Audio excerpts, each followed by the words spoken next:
Hello दोस्तों, तो आज के इस लेक्चर में हम देखने वाले हैं BSc first year botany syllabus 2024-25। ठीक है। BSc first year first semester के जितने भी स्टूडेंट हैं उनके लिए आज की ये वीडियो होने वाली है। ठीक है। जितना सिलेबस है वो न्यू एजुकेशन प्रणाली के हिसाब से आपको यहाँ पे मिल जाएगा। ठीक है। और मैं आपको बता दूँ, ये सिलेबस आपका इंग्लिश मीडियम और हिंदी मीडियम दोनों के लिए होने वाला है। ठीक है। स्टार्ट करते हैं आज के अपने लेक्चर को। ठीक है। जो यूनिट फर्स्ट है इसके अंदर अपने आती है एलगी। एलगी सेवाल को बोलते हैं। ठीक है। हिंदी में आपका हो गया सेवाल। ठीक है। और इसको वैसे बोलते हैं एलगी। तो मैं बता दूं, आपके इंग्लिश मीडियम वाले विद्यार्थी हैं उनके लिए भी ये सिलेबस होने वाला है, और जो हिंदी मीडियम वाले हैं उन दोनों के लिए आपके ये सिलेबस हो गया। ठीक है। एलगी सेवाल। ठीक है। सेवाल के बारे में आपको यहाँ पे क्या क्या देखना है पूरा यहाँ पे दिखाया गया है। ठीक है। पूरा मैंने लिख दिया है। सिलेबस आपके बहुत ही इजी तरीके से मैंने पूरा समझाया गया है यहाँ पे। ठीक है। तो जो पहला यूनिट है उसके अंदर अपना आता है एलगी।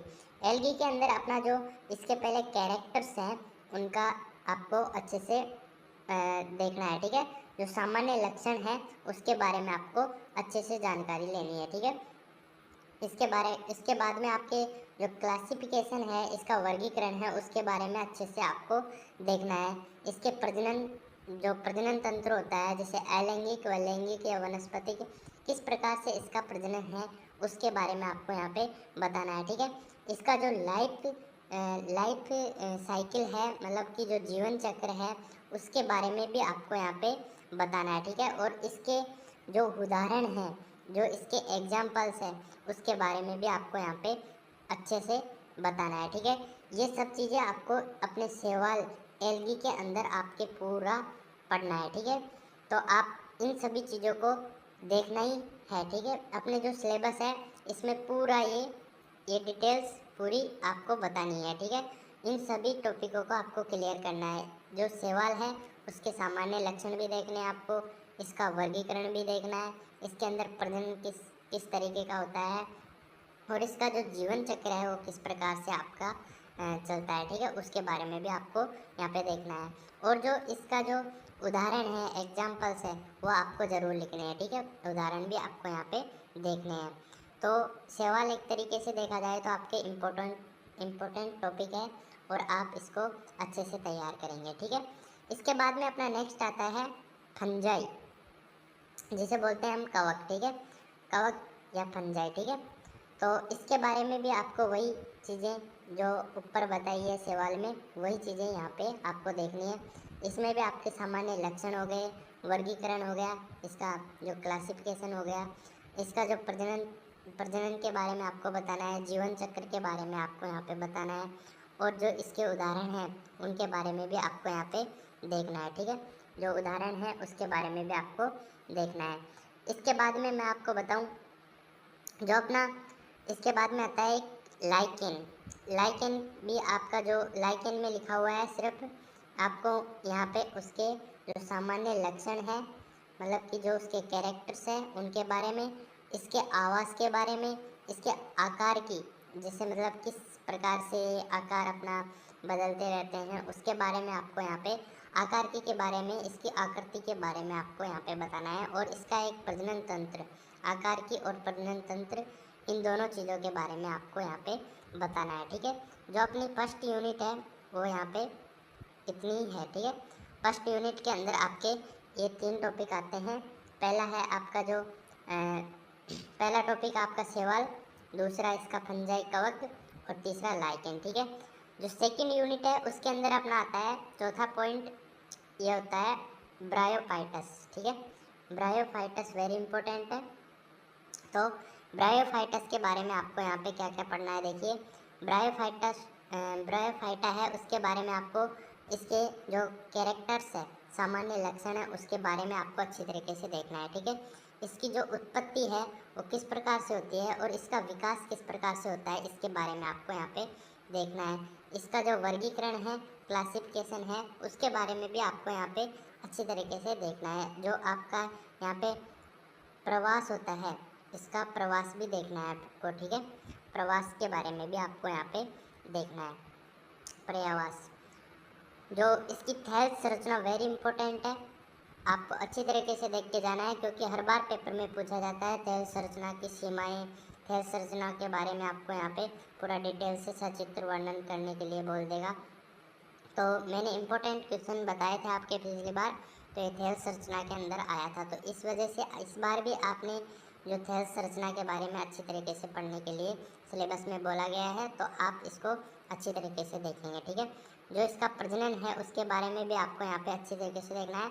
आर्थिक महत्व, इसके कहाँ कहाँ पे आर्थिक महत्व होते हैं इसके बारे में, और इसके एग्जाम्पल और सामान्य लक्षण, और इन चीज़ों के बारे में तो आपको सभी टॉपिकों में देखना है।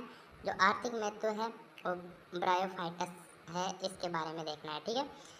इसके बाद में अपना जो नेक्स्ट टॉपिक आता है, टॉपिक क्या, यूनिट थर्ड यूनिट के अंदर अपना आता है टेरिडोफाइटस। टेरिडोफाइटस भी वेरी इंपॉर्टेंट है, यहाँ से भी क्वेश्चन बन जाता है।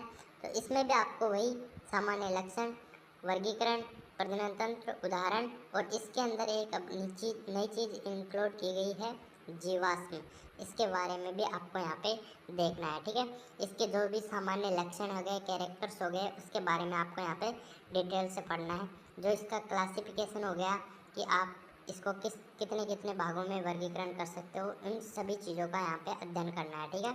प्रजनन तंत्र के बारे में भी आपको यहाँ पे अच्छे से देखना है, लैंगिक है, अलैंगिक है, वानस्पतिक है, कौन सा यहाँ पे प्रजनन तंत्र है, उसके बारे में भी आपको यहाँ पे प्रजनन के बारे में भी अच्छी तरीके से आपको बताना है, ठीक है। और इसका जो एग्जाम्पल्स है उसके बारे में भी आपको यहाँ पे बताना है। जीवाश्म, इसके जीवाश्म कौन कौन से हैं उनके बारे में आपको यहाँ पे बताना है, ठीक है। इसके बारे में आपको यहाँ पे पढ़ना है, ठीक है। इसके बाद में अपना जो नेक्स्ट टॉपिक आता है छठा, वो यूनिट 4 का है, जिम्नोस्पर्म।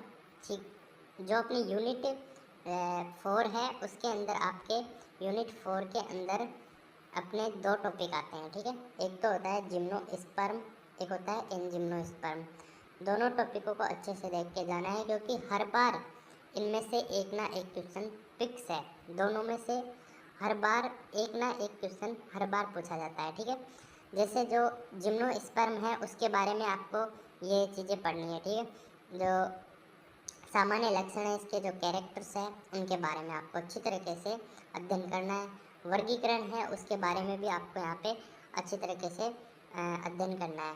जो इसके प्रकार का है उनका भी अध्ययन करना है। इसके अंदर लिखा हुआ था कि साइकस और एफिड्रो का जीवन चक्र, एफिड्रो का भी जीवन चक्र का इतिहास, इनके बारे में आपको यहाँ पे फुल डिटेल से पढ़ना है अपने जो सिलेबस के अंदर है उसके अकॉर्डिंग, ठीक है। जिम्नोस्पर्म का आर्थिक महत्व वेरी इंपॉर्टेंट है, अच्छे से देख के जाना है, ठीक है। इसके बाद में जो अपना एनजिम्नोस्पर्म आता है, ये दोनों टॉपिक है, इन दोनों को क्लियर अच्छी तरीके से आपको पढ़ना है। इसमें आपका सामान्य लक्षण हो जाएगा, उसको अच्छे से तैयार कर लेना है, ठीक है। और एक वेरी इंपॉर्टेंट ये क्वेश्चन भी बन जाता है कि जिम्नोस्पर्म और एनजिम्नोस्पर्म के बीच में आपको अंतर भी पूछ लेता है, ठीक है।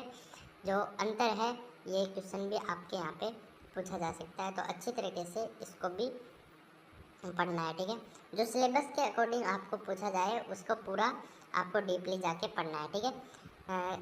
इसके बाद में अपना जो एनजिम्नोस्पर्म है उसके विशिष्ट जीवन चक्र होता है, इन दोनों का जो साइकिल है, जीवन चक्र है, लाइफ साइकिल है, उसके बारे में भी आपको यहाँ पे बताना है, ठीक है। तो आज के इस सिलेबस में आपके जो बॉटनी का सिलेबस है वो पूरा आपके यहाँ पे समाप्त होता है, और इसमें से आपको जितना भी वो सिलेबस है इसको पूरा आपको ध्यान में रखते हुए अपनी स्टडी जारी रखनी है, ठीक है। और प्रॉब्लम हो या कोई भी आपको क्वेश्चन पूछना हो, या किसी और चीज़ पे आपको किसी और टॉपिक बीएससी से संबंधित कुछ भी और किसी चीज़ पे टॉपिक पे वीडियो चाहिए, तो अपने जो कमेंट बॉक्स में है वो अपना बता सकते हो, ठीक है। और मिलते हैं हम नेक्स्ट वीडियो में।